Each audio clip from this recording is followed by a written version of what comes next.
At that second, I said to myself, it's all over now. We started killing each other, head on.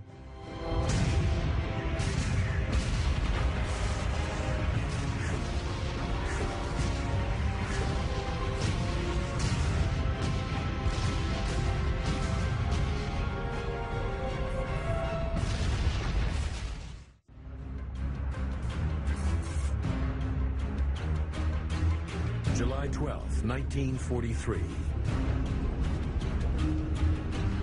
In his pursuit of victory on the Eastern Front, Hitler has gambled everything on the success of Operation Citadel.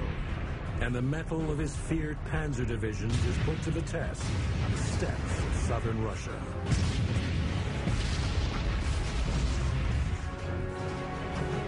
In the northern sector, the advance of the German Ninth Army has ground to a halt, still 80 kilometers short of its objective of Kursk.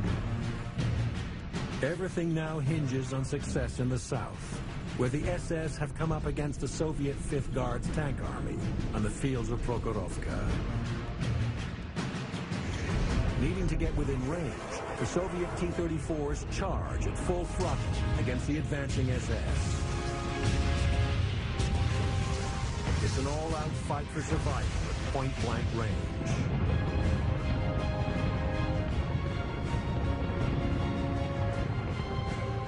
They probably thought we would be farther off, but no. Here, there were two huge masses colliding. And at first, everyone was sort of confused and dumbfounded.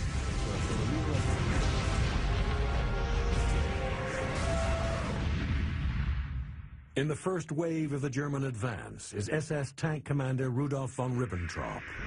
My driver called over the intercom. Sir, 'tis right, right. The gunner traversed right. Soon the first round was on its way, and with its impact, the T-34 began to burn. At the same instant, the tank next to me took a direct hit and went up in flames. His neighbor was also hit. We had no time to take up defensive positions. All we could do was fire. From this range, every round was a hit.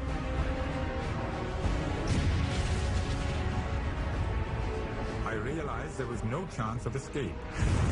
All we could do was take care of what was at hand.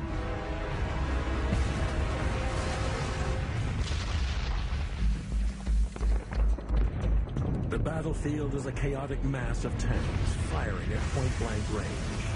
For the tankers on both sides, it's kill or be killed.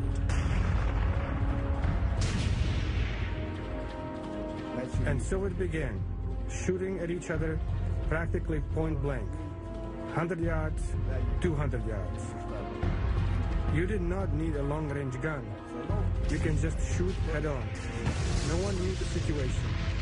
Not the army generals, not battalion generals, not any of the commanders of brigades. Vorbereitet waren wir. We were prepared. We were young guys. Order is order, and attack is attack. But we couldn't know that a battle like this would develop, and we were just unimportant grunts. Maybe the generals might have known this, but I don't think they knew that it might degenerate in this way. Ich habe das auch nicht gewusst, dass die das so ausartete, als so eine Schlacht.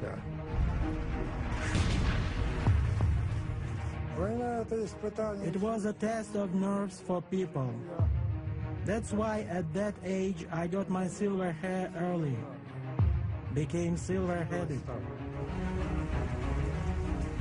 By midday, the entire battlefield has been set ablaze and become a hellish inferno. The fires were burning, the cars were burning, and tanks were burning. The field crops were burning. Everything was ablaze. It was a horrid battle. There are clouds of smoke, as if it was a dark evening. There's slaughter in the fields below, and from the skies above, death rains down in torrents.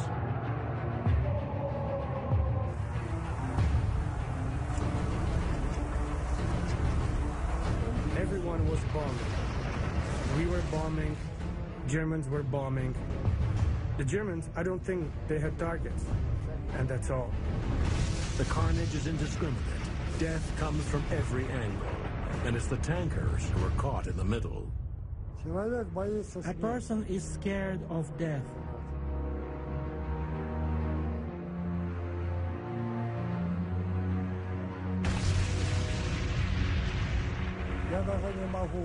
No one wants to die.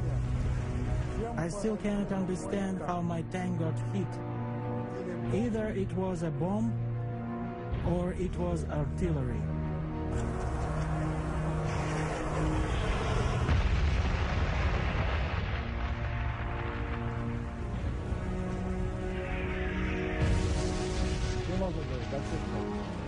But it burned, and that's a fact. And it burned because it was totally loaded with ammunition and such. And we had extra gas. All of that burns. All of it is fire. Fire consumes everything.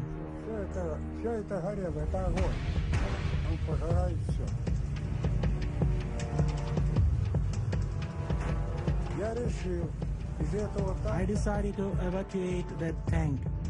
I said, we need to evacuate, Lieutenant. The lieutenant was burning up, so he couldn't say a word.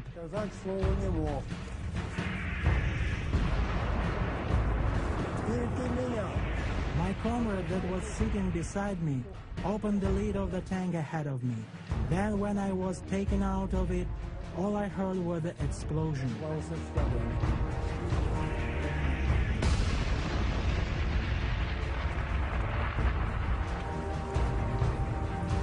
I still remember this battle. Still remember it. Only 2 members of Prevel's crew escape alive. Tank losses are reaching catastrophic proportions on both sides. But it's clear the Soviets are losing more. With defeat not an option, the Soviet T-34s attempt to block the German advance in whatever way they can, including a desperate tactic of last resort, never before witnessed in armored warfare. Some of them had probably received the order to drive onto our tanks.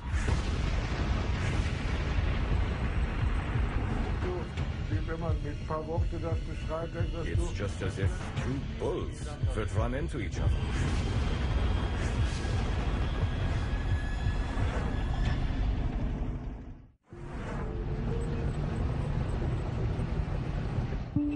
July 12, 1943. The Battle of Kursk has raged for 7 days, and Operation Citadel, Hitler's last-ditch gamble to snatch victory on the Eastern Front, is about to come to a bloody climax on the fields of Prokhorovka. 300 tanks of the SS Panzer Grenadier Divisions and 500 tanks of the Soviet Red Army clash head-to-head on a battlefield measuring just 4 kilometers by 6.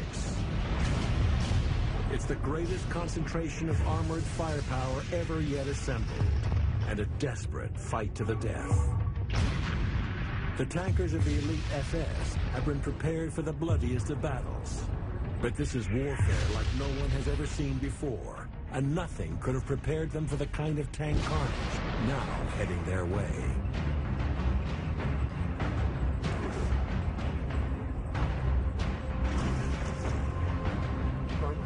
You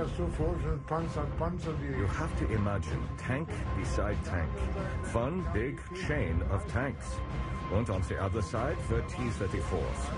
And some of them had probably received the order to drive onto our tanks.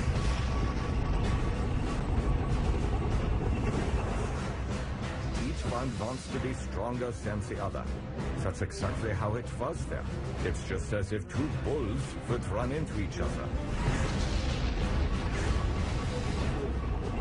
And suddenly our tanks were disabled. They themselves couldn't do anything anymore either, because they had disabled our tanks.